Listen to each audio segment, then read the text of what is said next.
We provide you the platform to turn your dreams into reality. Give wings to your aspirations with KR Mangalam University. रूस और Ukraine के बीच लंबे समय से चल रहे संघर्ष के बीच अब एक संभावित शांति की किरण दिख रही है। रूसी सरकार और राष्ट्रपति व्लादिमीर पुतिन के आधिकारिक कार्यस्थल क्रेमलिन की ओर से हाल ही में दिए गए बयान को इस दिशा में बेहद अहम माना जा रहा है।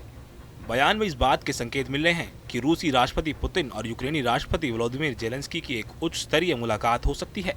हालांकि क्रेमलिन ने यह भी साफ किया है कि यह मुलाकात तभी संभव होगी जब दोनों देशों के वार्ताकार पहले एक ठोस और व्यापक शांति समझौते की नींव तैयार करें। क्रेमलिन के प्रवक्ता दिमित्री पेस्कोव ने अपनी बयान में कहा है कि पुतिन जेलेंस्की की समिट को शांति समझौते के अंतिम चरण के रूप में देखा जाना चाहिए, न कि इसे शुरुआत के रूप में। यानी जब तक कूटनीतिक स्तर पर सभी मुद्दों पर सहमति नहीं बन जाती, तब तक दोनों नेताओं का आमना सामना नहीं हो पाएगा। यूक्रेन ने हाल ही में एक सीमित शांति वार्ता के दौर के बाद यह प्रस्ताव दिया था कि अगस्त के अंत तक पुतिन और जेलेंस्की की एक बैठक हो जानी चाहिए।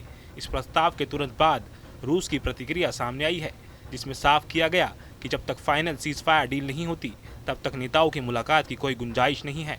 पेस्कोव ने आगे कहा कि एक महीना काफ़ी नहीं है इतने जटिल मुद्दों को सुलझाने के लिए।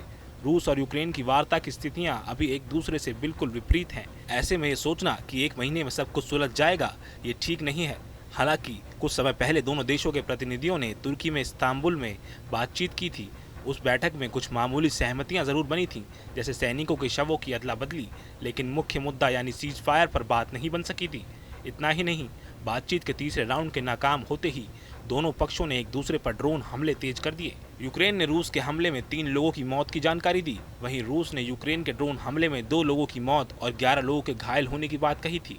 इन ताबड़तोड़ हमलों से ये साफ होता है कि शांति वार्ता के साथ साथ मैदान में तनाव अभी भी बहुत गहरा है। गौरतलब है कि रूस और यूक्रेन के बीच यह युद्ध फरवरी 2022 से जारी है और अब तक लाखों लोग प्रभावित हो चुके हैं, हजारें जानें जा चुकी हैं, अरबों डॉलर की संपत्ति खाक हो चुकी है। तमाम अंतर्राष्ट्रीय प्रयासों के बावजूद यह संघर्ष थमा नहीं है। अमेरिका के राष्ट्रपति डोनाल्ड ट्रंप तक इस संघर्ष को समाप्त करने की कोशिश कर चुके हैं, लेकिन अब तक कोई ठोस परिणाम नहीं निकला। और अब जब रूस ने पुतिन जेलेंस्की की समिट की संभावना को एक अंतिम शांति समझौते के साथ जोड़ा है, तो दुनिया की नज़रें इस पर टिकी हुई हैं।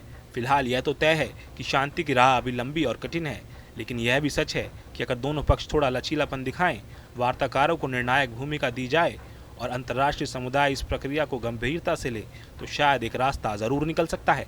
जहाँ भक्ति है हर शब्द में, कथाओं में छुपे हैं दिव्य रहस्य और ज्योतिष देता है जीवन को दिशा। धर्म से जुड़ी हर बातों को जानने के लिए हमारे चैनल स्तुति को सब्सक्राइब करें। चैनल पर जाने के लिए इस लिंक पर क्लिक करें।